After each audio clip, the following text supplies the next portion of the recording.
Pour le coup, donc on avait une vision politique. Peut-être, monsieur le conseiller d'État, pourriez-vous nous donner une approche un peu plus technique, un peu plus juridique de cette réforme?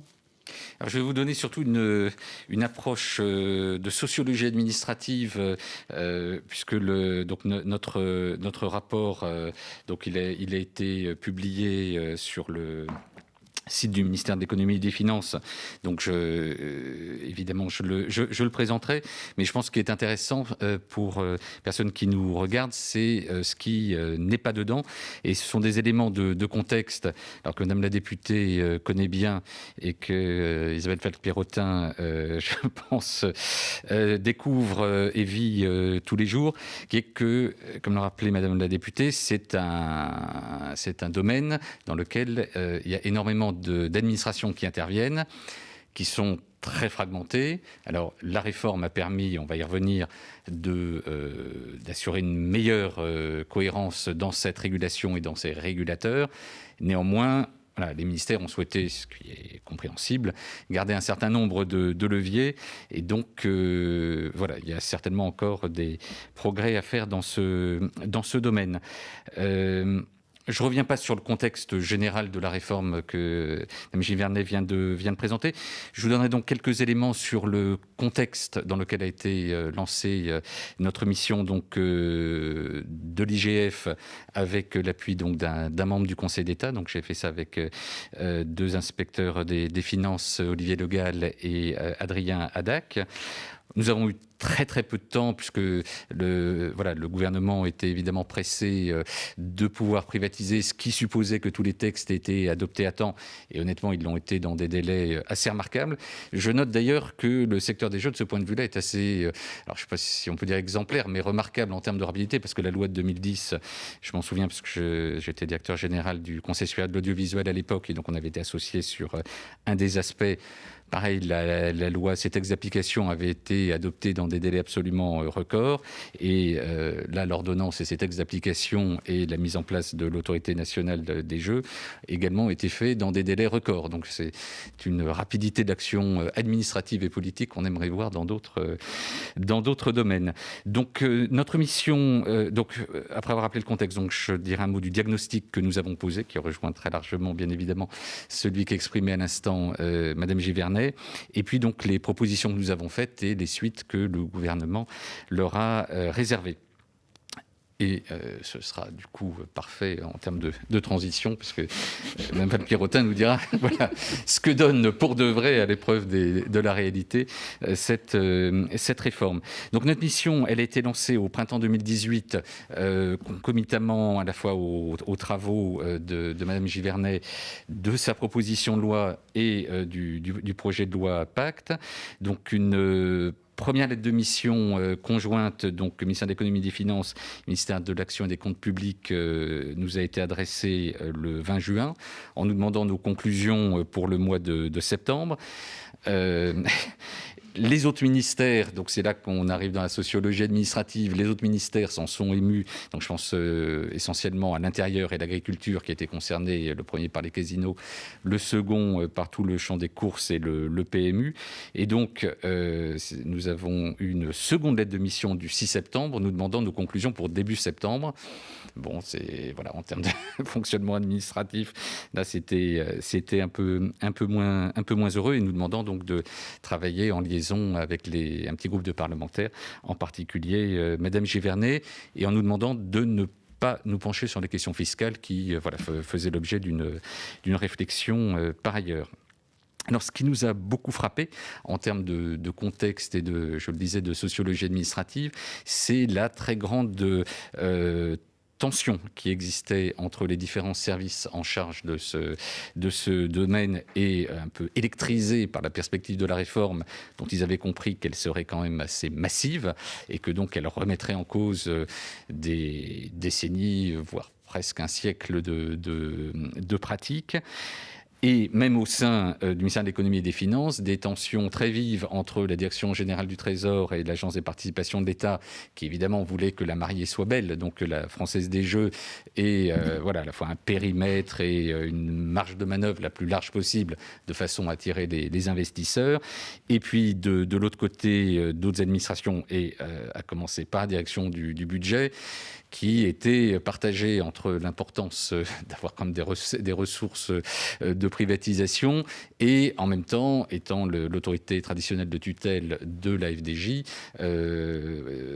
très soucieuse quand même de la protection des consommateurs. Donc on a que cette première tension au sein de Bercy. Et puis, le ministère de l'Intérieur, sur la question des casinos, et on verra les arbitrages en garde quelques traces, étaient... Alors, de toute façon, au départ, ne voulait même pas qu'on s'intéresse aux casinos. Et donc, je suis content qu'avec l'appui notamment de Mme Givernet, voilà, le gouvernement ait choisi, et en tout cas, c'était vraiment clairement notre préconisation, d'inclure les casinos dans la réflexion. Autant vous dire que le ministère de l'Agriculture n'était pas très désireux que nous nous intéressions au PMU, mais évidemment, c'est un acteur absolument majeur du secteur des jeux. Donc, l'Élysée et Matignon, voilà, on fait pression pour que ce soit bien dans le champ de notre mission, et donc derrière dans le champ de la réforme. Alors, je dois la vérité que le ministère de la Santé et la MILDECAD, la mission de lutte contre les addictions, n'étaient pas spécialement motivé, en tout cas dans un premier temps, par ce sujet. Alors, à leur décharge, c'est vrai que l'addiction au jeu par rapport à ce qu'ils nous expliquaient, compte tenu des moyens qu'ils ont, par rapport à l'addiction à la drogue, par rapport à l'addiction au tabac et à l'alcool, bon, c'est vrai que l'addiction au jeu, c'est heureux et il faut que ça continue, reste encore assez marginal par rapport à ces autres addictions. Mais nous avons réussi, avec un peu de pédagogie, notamment alors plutôt au stade des arbitrages, mais c'était le moment important, qu'elles puissent faire entendre leur voix. Et je dois souligner l'excellente coopération que nous avons eue de la part de l'Argel, de la FDJ et du PMU, qui vraiment ont très très bien travaillé avec nous. Voilà, donc ça c'est le contexte un peu sociologique. Alors notre diagnostic, donc, qui est dans le rapport. Alors, bon, on a eu quelques semaines en réalité, puisque je l'ai dit, lancement effectif de la mission au mois de juin, remise des conclusions à la mi-septembre. C'était très, très, très concentré comme travail. Fort heureusement, nous avions les travaux du Parlement, notamment du comité d'évaluation et de contrôle des politiques publiques. On avait surtout en termes de masse, et d'ailleurs le Parlement s'est appuyé dessus, le rapport de la Cour des comptes de 2016 justement sur la politique des jeux, et celui de 2018 sur l'institution des courses. Donc on avait en fait voilà, la matière, et nous avons tout à fait partagé, comme Mme Givernet, l'essentiel de l'analyse et du diagnostic qui avait été posé. Donc heureusement on n'est pas parti de rien, parce que là je crois que dans ce délai ça aurait été compliqué. Donc ça nous a juste permis, ce délai, de l'actualiser et d'entendre les acteurs pour ajuster un petit peu les réformes. Et donc notamment cette fragmentation que vous évoquiez à juste titre, donc la direction du budget contrôlant la Française des Jeux, mais alors dans un mode, il faut quand même bien le dire, assez opaque, j'allais dire in-house, c'est-à-dire que traditionnellement, voilà, les dirigeants de la FDJ, c'était des gens du ministère du Budget, qui en réalité d'ailleurs internalisaient une partie de la régulation. Un mode de fonctionnement, ça... Beaucoup d'acteurs nous l'ont dit, assez opaque et assuré au quotidien par moins de 2 personnes. Quand vous voyez la taille de la FDJ et ce qui se pratique dans d'autres pays, puisqu'on a regardé notamment ce qui se faisait chez les Anglais dans d'autres pays, bon, il y avait une disproportion. Alors, on était entre gens de bonne compagnie, puisque, d'une certaine façon, la FDJ était presque une espèce d'émanation de la FDJ. Mais c'est sûr que c'est avec la privatisation, ça ne pouvait pas être un mode qui demeure. S'agissant du PMU, alors il est sous tutelle du ministère de l'Agriculture, mais on était assez frappés de voir que cette tutelle, elle est quand même assez limitée dans les faits. Quand on parle de tutelle captive, honnêtement, voilà un bon exemple de cela. Le ministère de l'Intérieur donc contrôle, lui, les casinos. On était assez frappé, c'est peut-être un sujet dont on pourra reparler, puisque c'est, à mon sens, une des limites de la réforme. On était assez frappé que les représentants de Tracfin que nous avons rencontrés n'étaient pas satisfaits de la collaboration des casinos en matière de lutte contre le blanchiment. Il y avait vraiment une nette amélioration attendue.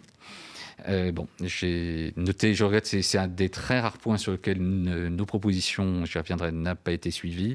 La lutte contre le blanchiment au niveau des casinos n'est pas dans le champ de l'Autorité nationale des jeux. J'espère qu'en tout cas, les opérateurs, les exploitants de casinos et le ministère de l'Intérieur ont comme senti le vent du boulet, senti qu'il fallait quand même améliorer les choses dans ce domaine, mais c'est certainement un point sur lequel il faudra que le législateur soit attentif.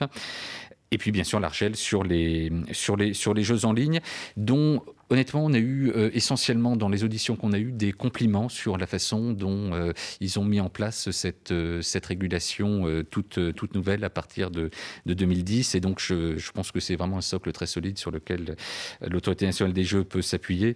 Mais Isabelle Falk-Pierrotin nous dira quel est son sentiment d'expérience. Dans le diagnostic, ce qu'on a pris aussi en compte, c'était presque la contradiction qu'il pouvait y avoir dans les intentions du gouvernement, à la fois de développer l'offre de jeux attractive pour que la Française des Jeux puisse se développer et attirer des investisseurs, mais sans augmenter le risque d'addiction et le blanchiment. Donc dans notre rapport, on a essayé de trouver la voie étroite. L'avenir nous dira, mais des échanges sur ce point cet après-midi, la prochaine session. Est-ce que cet objectif a été atteint? Et puis l'autre difficulté qu'a évoquée Madame Givernet, c'est cette question du contrôle étroit, c'est-à-dire que de l'État sur la FDJ, puisque dès lors que l'État faisait le choix de ne pas mettre en concurrence l'opérateur qui aurait ses droits exclusifs, en plus pour une durée très longue, 25 ans, il y avait des questions de conformité aux droits de l'Union européenne sur lesquelles je vais revenir dans quelques instants. Alors, nos propositions et les suites qui leur ont été données. Alors, notre philosophie, si j'ose m'exprimer ainsi, ou en tout cas nos objectifs, c'était répondre à un certain nombre d'attentes qu'a exprimé Madame Givernet, notamment assurer la cohérence de la régulation, assurer également la cohérence de la réglementation qui était aussi éclatée, y compris dans des vieilles lois plus anciennes étant de 1836, pour essayer de donner de la cohérence à tout ce cadre et aux acteurs de la régulation. Donc assurer le contrôle étroit de l'État sur les opérateurs, en particulier la FDJ, pour respecter le droit de l'Union européenne, protéger la santé publique par rapport au risque d'addiction, préserver l'ordre public par rapport au risque de blanchiment et quand même préserver aussi les finances publiques. Alors, il y a les recettes de privatisation, mais il y a également la question des prélèvements fiscaux. Donc voilà, tout ça faisait un ensemble parfois un peu d'objectifs parfois un peu contradictoires, donc on a essayé de concilier du mieux possible. Et donc on a formulé un certain nombre de propositions, donc qui sont exposées dans notre rapport, qui à notre heureuse surprise ont été suivies à plus de 80%, ce qui pour un rapport administratif est un bon score. J'ai eu la chance d'être convié aux réunions d'arbitrage, aux réunions interministérielles d'arbitrage, avec l'aide notamment du ministère de la Santé de la Mildeca sur les sujets de lutte contre l'addiction et avec régulièrement le soutien aussi de la direction du budget par rapport à ces préoccupations d'ordre public et surtout donc l'appui du cabinet du Premier ministre et du Président de la République. On a pu donc, je crois, arriver à une bonne préservation donc, de l'ordre public et de la santé publique. Alors, les principaux points, c'était, comme l'appelait de ses voeux Madame Givernet, la création d'une autorité nationale des jeux. Alors, je ne sais pas si Isabelle Falck-Pierrotin le sait, mais pendant tout un temps, elle était censée s'appeler Autorité de surveillance et de régulation des jeux, de la SRJ. Et alors, j'ai fait remarquer, et bon, finalement, j'ai été entendu que ce n'était pas idéal en termes de sigle. Et donc, finalement, on a fait simple, Autorité nationale des jeux. Au moins, c'est clair, on voit de quoi il s'agit. Et donc, l'idée était effectivement de lui confier un maximum des pouvoirs des ministères. Et là-dessus, on était suivi, à 80%, même si, voilà, sur certains points, notamment le ministère de l'Agriculture, le ministère du Budget, souhaitaient garder des leviers de contrôle par arrêté ministériel. Mais en fait, notre philosophie, c'était que le cadre réglementaire devait être fixé pour l'essentiel par le gouvernement, par les ministères, à travers des décrets et des arrêtés, avec un pouvoir réglementaire résiduel à l'autorité nationale des jeux. Je suis inspiré de ce point de vue-là, de fonctionnement du Conseil supérieur de l'audiovisuel que j'ai bien connu, et voilà, qui fonctionne avec ce système-là, et en tout état de cause, que les décisions individuelles, elles, agrément des opérateurs des jeux, etc., relèvent bien de l'autorité nationale, des jeux. Notre souhait était également quelle est la compétence la plus large possible, donc droit exclusif, FDJ et PMU, les jeux en ligne bien sûr, et concernant les casinos et les clubs clubs de jeux, notre souhait c'était qu'il y ait à la fois la lutte contre l'addiction, donc on était suivi sur ce point, mais comme je le disais tout à l'heure, en revanche, pas sur le blanchiment. Donc voilà, donc ça ce sera un point à suivre. Je n'insiste pas, puisque je pense qu'Isabelle Falck-Pierrotin en parlera, de la question délicate de l'articulation avec les services des ministères, notamment le service central des courses et jeux, sur lequel voilà, je comprends que la coopération est en train de se mettre en place. Isabelle Falck-Pierrotin en parlera certainement. Un accent mis sur tout le rôle de prévention, de lutte contre l'addiction de l'autorité. Et alors, un sujet qui a été très sensible, qui était de savoir est-ce qu'il fallait un collège unique ou deux collèges, puisque au sein des ministères, en particulier au sein de Bercy, il y avait un certain nombre de tenants de deux collèges, l'un sur les droits exclusifs et l'autre sur le reste, j'allais dire. Et nous avons plaidé, en particulier j'ai plaidé, pour un collège unique avec des commissions spécialisées consultatives. Et donc c'est heureusement le système qui a été retenu. Enfin, je dis heureusement, Falck-Pierrotin me dira si elle est convaincue. Mais j'avais mis en avant le risque, s'il y avait deux collèges, d'un risque de divergence, alors qu'on constate assez classiquement quand entre le collège et la commission des sanctions. J'espère que ce n'est pas ce qui arrivera, parce que pour le coup, ça c'était inévitable pour des raisons de conformité au droit de l'Union européenne,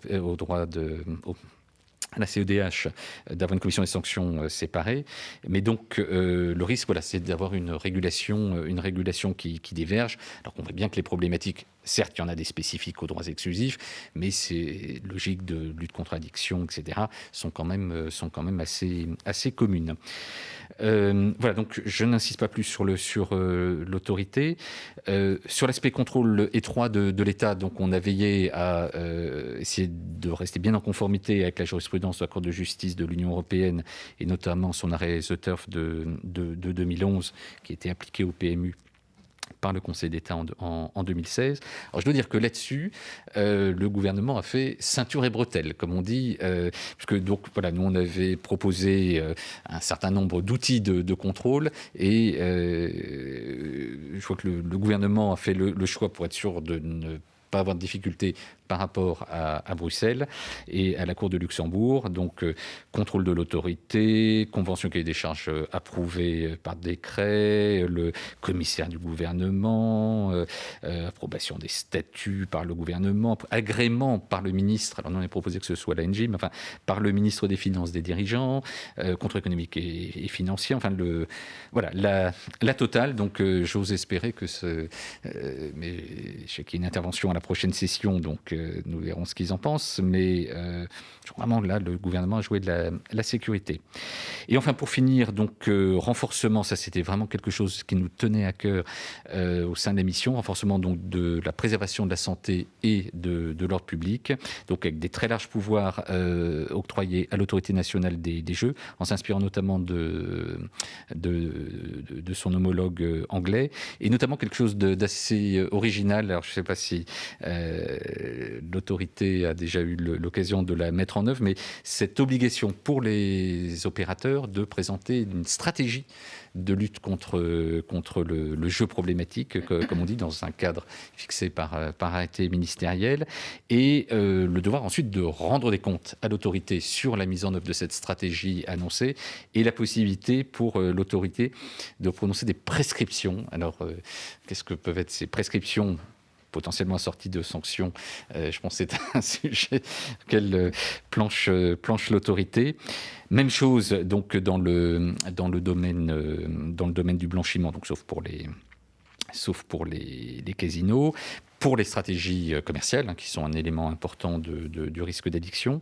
Et puis quelque chose qui nous tenait à cœur, qui n'a rien à voir avec l'autorité nationale des jeux, qui est la possibilité pour les préfets d'interdire, et ça rejoint les préoccupations qu'exprimait Madame Givernet, d'interdire et la publicité, voire même l'implantation de points de vente à proximité d'établissements d'enseignement ou de centres de loisirs pour la jeunesse. Voilà, et donc dans les propositions qui n'ont pas été retenues, je vous dis pour l'essentiel, c'est cette question de lutte contre le blanchiment dans les casinos. Donc donc un point de vigilance, et puis c'est juste répartition de compétences entre le gouvernement et l'autorité. Voilà, donc pour conclure, donc un travail fait très rapidement, quelques semaines, mais donc avec un accompagnement du gouvernement au niveau des arbitrages, une réforme, je crois, qui était très ambitieuse, qui en tout cas sur le papier me semble très bien. Après, dans sa mise en œuvre, je suis impatient d'entendre Mme Pelleck-Pierrotin et puis les prochains intervenants qui porteront un premier regard sur, comme toute réforme, les ajustements qui seront certainement nécessaires. Merci beaucoup de nous avoir donné cette vision, comme vous disiez, de sociologie administrative, parce que c'est effectivement, quand on étudie les textes, c'est des choses qu'on n'a pas forcément conscience, et donc c'est très très intéressant. Pour le coup, vous avez effectivement fait la transition, puisque vous l'avez bien montré, une des problématiques, c'était la question de l'autorité de régulation. Et donc, Madame la Présidente, si vous voulez bien nous parler de l'autorité que vous présidez depuis quelques mois. Très bien, merci beaucoup.